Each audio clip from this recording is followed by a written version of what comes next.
Octobre rose, le mois de prévention sur le cancer du sein vient tout juste de débuter. Dans notre dossier du dimanche cette semaine, nous avons choisi de vous parler de ces femmes qui ont fait le choix de la reconstruction à plat. Une démarche relativement méconnue mais choisie et assumée par certaines patientes après une ablation des seins. Une habitante de la Loire, Karine Vincent, s'engage pour faire reconnaître cette reconstruction comme une réelle option médicale et au-delà même un choix esthétique. Yaël Marie et Laure Crozat l'ont rencontrée alors qu'elle accompagnait Peggy, une grenobloise, lors d'une séance photothérapeutique. Attention, certaines images peuvent bousculer. Tout ira bien, comme une incantation. Tu bouges comme tu as envie de bouger, d'accord? Tu es totalement libre. Une bande-son idéale pour briser la glace, débrider les gestes, libérer les émotions. Regarde le visage tourné de l'autre côté, du côté de la lumière. Ouais, super. Ce jour-là, Nathalie Desormeaux photographie Peggy. La grenobloise a subi une double mastectomie il y a 3 ans après un diagnostic de cancer du sein. Ce matin, Peggy accepte que l'objectif révèle son nouveau corps. C'est pas parce que une femme n'a plus de poitrine qu'elle n'est pas féminine. Au contraire. C'est pas qu'un physique être féminine aussi. Et c'est dans une attitude, une manière d'être, la manière de parler aussi. Elle s'est maquillée. Donc ouais, c'était vraiment l'objectif de faire sortir ça, la féminité et puis la force aussi. La force de la femme. Réaffirmer sa féminité, se réconcilier avec un corps blessé, meurtri. Cette séance de photothérapeutique a toutes les vertus.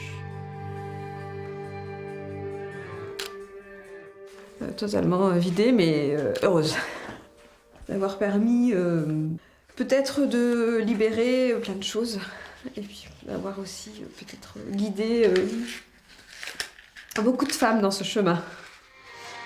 Ça nous a fait un arc-en-ciel d'émotions. Celle qui réconforte a déjà ouvert ce chemin. Karine Vincent accompagne Peggy aujourd'hui. Elle aussi choisit l'ablation des 2 seins lorsqu'elle apprend sa tumeur. La Ligérienne a déjà perdu sa sœur du même cancer. Sa mastectomie de prévention, elle l'impose à sa chirurgienne. Mais lors du processus de reconstruction mammaire, de lourdes complications arrivent.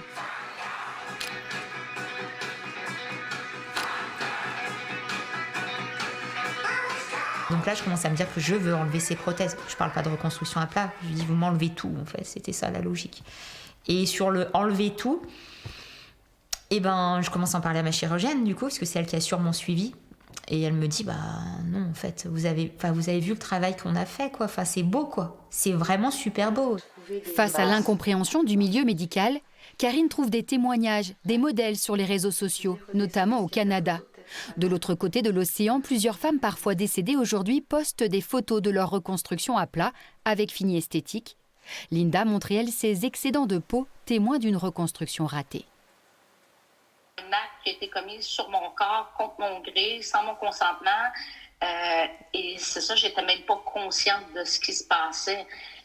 Et pourtant, mon consentement était pour une reconstruction à plat.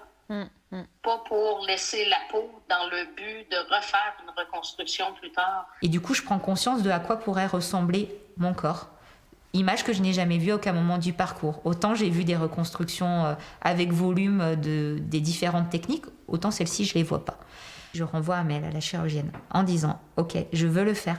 Par contre, je vous demande de faire le maximum pour arriver à ce résultat-là. Je veux un résultat plat. Elle laisse pas de peau, elle laisse pas peau. Je ne changerai pas d'avis. » Pour éviter à d'autres la souffrance de Linda, Karine médiatise autant que possible son choix d'être reconstruite à plat.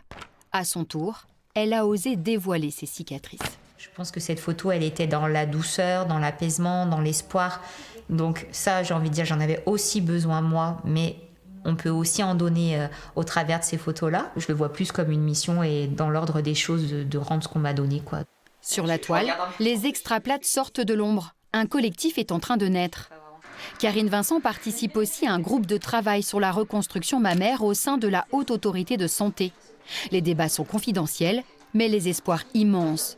Faire reconnaître la reconstruction à plat et faire évoluer les pratiques chirurgicales. Si on met dans le pendant de la reconstruction à plat tout ce qui peut être les dictats de la société, c'est-à-dire de poser les questions à une femme en lui disant « Est-ce que vous pensez que vous êtes capable dans l'intimité de vous déshabiller quand vous aurez plus de seins ? Est-ce que vous pensez que vous serez capable de vous sentir tout aussi femme ?» Il est clair qu'il n'y a pas beaucoup de femmes avant de le vivre qui vont vous dire « Oui, oui, j'en suis sûre, donc je vais là ». Je souhaite que les femmes soient respectées.